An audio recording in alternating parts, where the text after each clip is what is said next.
What's going on, guys? We are back again, Fighting Game Select, man. We're going to go ahead and talk a little bit more about some Street Fighter 6 stuff. We're going to go ahead and talk about 6 ways to get yourself into Master Rank. And why not ask somebody who literally random selects in tournament with all of their legend rank characters sometimes?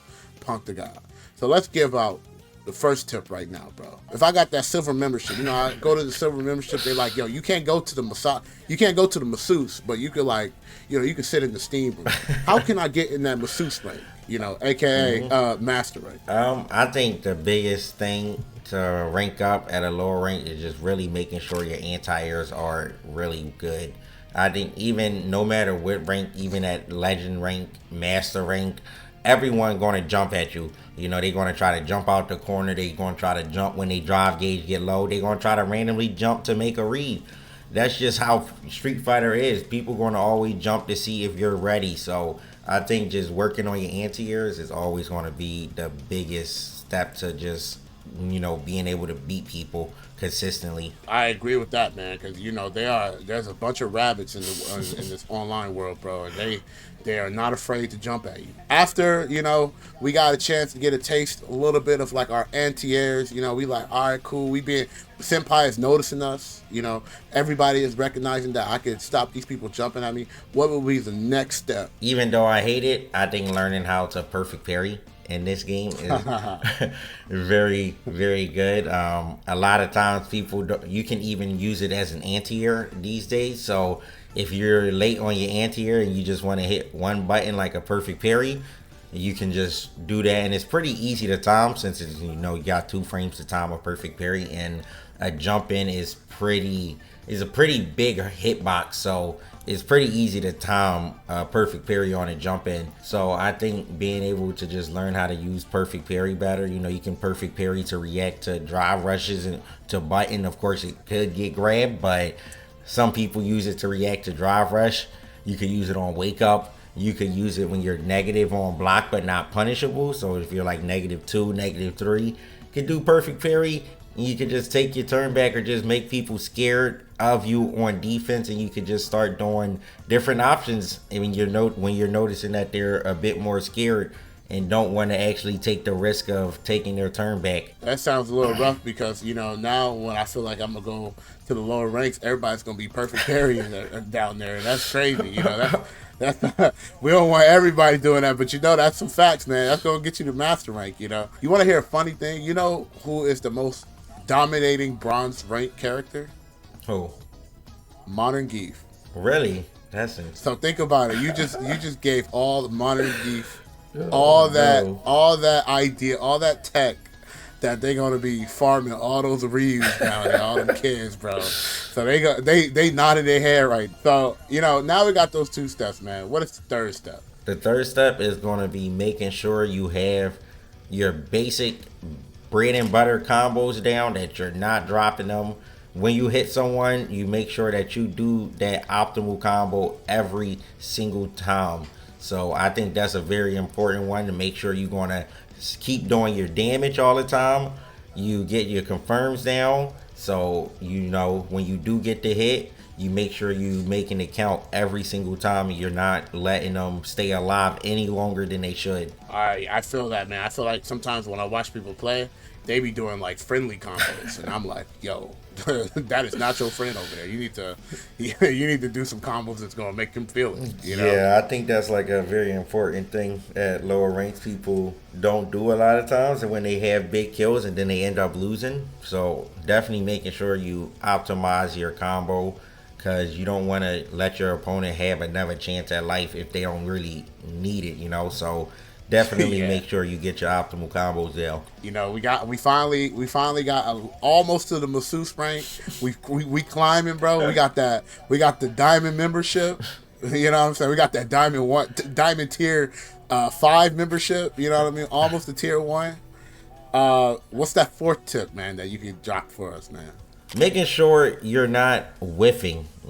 That's a big thing. Making sure you're always in range for your attack to connect, because you don't want to give your opponent any chance to be able to start any offense from a whiff punish, because especially in this game, I feel like whiffing is pretty big. Like you actually get the punish counter. A lot of characters get big punish counter combos, and honestly, they made whiff punishing a lot easier in this game than it's ever been in a Street Fighter game. How So you feel about that? I think it's cool. Like I feel like it makes people play more conscious and want to actually be in range for their buttons instead of just buffering all the time.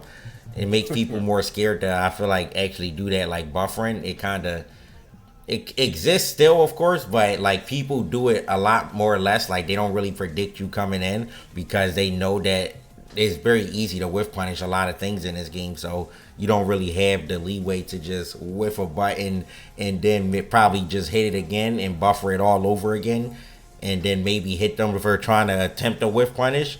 So I think just having a bit more recovery on buttons like they did in this game, honestly, is a pretty good way to go, I think. Yeah, way better than 5, I would say. I feel like 5, we just had them T-Rex arms, and we was just trying to do, you know what I mean? Like, we were folding, and then, Akuma stand medium kick was like, all right, I'm going to eliminate all of that. You know what I mean? So, I'm almost there, bro. Like, I'm on the escalator. I see it. The masseuse right there, it's like, yo, man, everything's going to be okay the moment you get here, man. You just got to keep trying, keep surviving.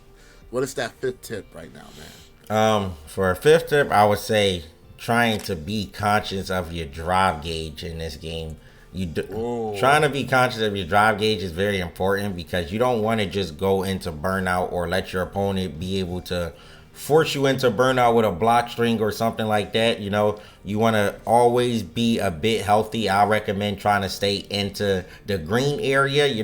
If you go into that 2-bar area, I suggest you try to back up and play some neutral, make them block something to gain some drive gauge back.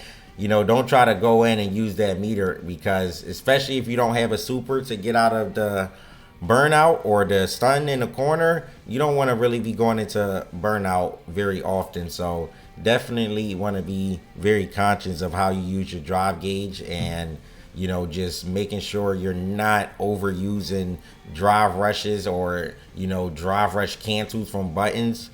Just making sure you're just conscious of staying in near or into that green range, I also wanted to ask you this question. Would you say that the drive gauge is a little bit more important than your health bar? Or would you say that your health bar is still important?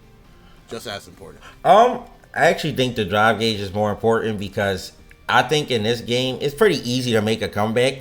If you got a lot of drive gauge and a level 3, as long as you get into the yellow, they don't kill you when you get the CA. If you get into the yellow range of health bar and you just got a lot of drive gauge and a level 3, you can always make a comeback. That's about 2 hits with most characters in the game. So I feel like the drive gauge is honestly a bit more important than the health bar because as long as you're not burnt out, you can't get chipped. So they can't really kill you unless they hit you with something. So I think the drive gauge is a bit more important. All right, look, I'm finally here, but I realized that I have to open the gates, man. It's the gatekeeper just sitting right there. What is that final step getting into mastering? Trying to be aware to react to drive impacts. I know it could be a bit hard, but a lot of times when people know you're close to the corner, especially like just being aware of positioning. I feel like that's the biggest one with drive impact. Like if you're not really close to the corner, you don't really have to look out for it because if you press a button and you just happen to hit a startup of it mid-screen, you'll definitely react all the time. For like most people just react when they hit it. They can just hit the button really fast. But if you're just playing neutral and you're doing nothing mid-screen, you don't really have to really be looking out to drive impact someone react back. If you do, that's perfect. If not, it doesn't really do much to you. So, but when you're close to the corner, I would say that's when your brain should be starting to, focus a bit more on reacting to drive impact, especially if someone needs to make a comeback and they trying to sneak it in. So I feel like you should be looking out for drive impact sometimes, especially when you're in the corner, so you don't want to let people be able to bounce you off the wall and get free damage. And especially since you'll get a big combo and a lot of characters have side switches. So if you're cornered and you get the side switch or you get a drive impact and you might have a character that can side switch, that's very, very good because you're going to end up getting a corner and, all the momentum just going to be reversed for you. Yeah, and I think that is such the strongest thing in this game. Where like, putting somebody in the corner with reverse them after like you punishing them drive impact. Yeah. You already took a bar down. now they fighting for their life. So, dude, we finally hit it. We are here. It feels good. I'm sure a lot of people are gonna take these notes from you and be like, yo, I'm about to take my road to master, man. Thanks to you. So, thank you so much for having me. Taking your time here, helping out the people in the lower ranks in the slums, feeding the villagers, But where can they find you, bro? Find me at Punkdagod, DA, not THE, on all social platforms. And, I appreciate being able to help y'all. Hope, y'all take these tips and y'all improve y'all game from this. Yeah, man. Make sure you guys give them a follow. Show some love, man. Tell them thank you. Let me know in the comment section below, man. Did this help you guys a lot? Are these things that you also was having a hard time? Let us know in the comment section below, man. I know a lot of people are a bit shy to talk about the things that they have a hard time, but fighting games is not easy. It takes a lot of work. Yes. So y'all gonna have to work in that comment section, all right? So thank you guys so much, and we'll see you guys on the next episode.